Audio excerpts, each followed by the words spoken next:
এখানে সামান্য কিছু টাকা আছে, এটা আপনি সামান্য এই টাকাটা দিয়ে আপনি কিছু কিনে নেবেন অথবা কিছু খাবেন, ধরেন এটা আপনার জন্য। ঠিক আছে? আপনি আঙ্কেল আর একটু পিছনে আছে,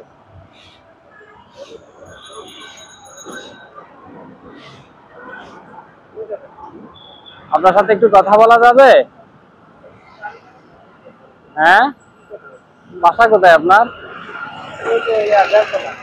জি, বেলতলা। ইয়ার এই বাংলা রিক্সা চালায় সারাদিনে কত টাকা পান? কোনোদিন 600, 700, 800, ভালো ভাড়া হলে 1000 টাকা। এখানে কে কে থাকে আপনার? একাই আছেন? আপনার ছেলে মেয়ে কয়জন? ছেলে দুইজন ছেলে, একজন মেয়ে। মেয়ে বিয়ে দিছি, এসি পাস করা বিয়ে দিছি। বুঝছি। গ্রাম এলাকা তো চাকরি লেখাপড়া করানোর জন্য পারি। আর ছোট মেজ ছেলে লেখাপড়া করে না, গ্যারেজে আছে। মা বাবা আছে? বাবা নাই, মা আছে। মার দেখাশোনা করেন? মা আমার সাথে। যাক, ধন্যবাদ। এটা হলো সবচাইতে বড় জিনিস যে আপনি এতই বাংলা রিক্সা চালায় এত পরিশ্রম করি যে মাকে সাথে রাখছেন। সৃষ্টিকর্তার পরস্থান মার, এটা সবসময় আপনার সাথে আসলে আমার আপনাকে দাঁড়ায় কথা বললাম, ভালো লাগছে।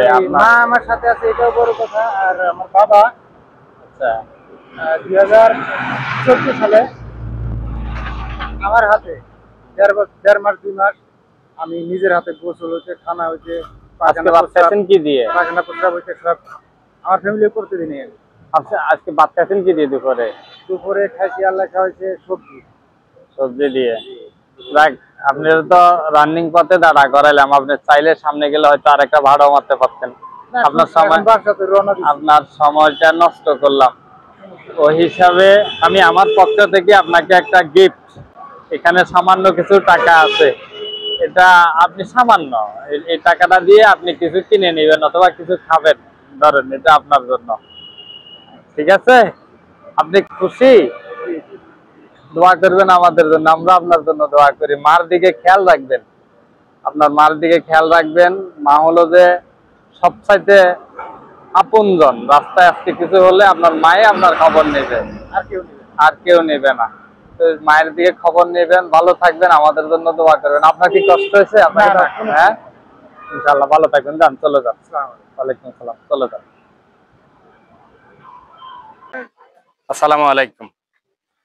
আজকে আপনারা এই যে ভিডিওটা দেখছেন যে রিকশাওয়ালাদের সাথে দাঁড়ায় কথা বলা, সেটা হলো আমাদের আগে যেসব ভিডিওগুলো দেখছেন ওটাও পাশাপাশি আমার আজকে হঠাৎ করে মনে হলো, যেহেতু আমরা বিভিন্ন মানবিক কাজের সাথে জড়িত, আজকে রিকশাওয়ালাদের যারা অনেক রাতে অনেক বয়স্ক লোক, তাদের পাশে একটু দাঁড়ানো। তো বিভিন্ন কৌশল অবলম্বন করে ওনাদের সাথে কথা বলি, কৌশল বিনিময় করে শেষ পর্যায়ে ওনাদের হাতে একটা প্যাকেট উঠে দেওয়া, গিফট হিসাবে দেওয়া। এটার মূল উদ্দেশ্যটা হলো যে ওনাদের একটু পাশে দাঁড়ানো। যে তারা সারাদিন এই যে 2-3-4 জন রিক্সাওয়ালার সাথে কথা বললাম, কেউ দুপুরে খাইলো, কেউ খাইলো না। তো তাদের এই যে লাস্ট মুহূর্তে যাওয়ার পথে তাদের হাসিটুকু দেখার জন্য তাদের হাতে ছোটখাটো একটা অ্যামাউন্ট উঠে দেওয়া, এটা আমার কাছে এই কেন জানি তৃপ্তির মনে হলো, এবং তাদের হাসিটা আমার কাছে তৃপ্তির মনে হলো। আমরা তো মানবিক কাজগুলা পাশাপাশি এই কাজগুলো ইনশাল্লাহ চেষ্টা করবো আগামীতে চালিয়ে যাওয়ার মতো।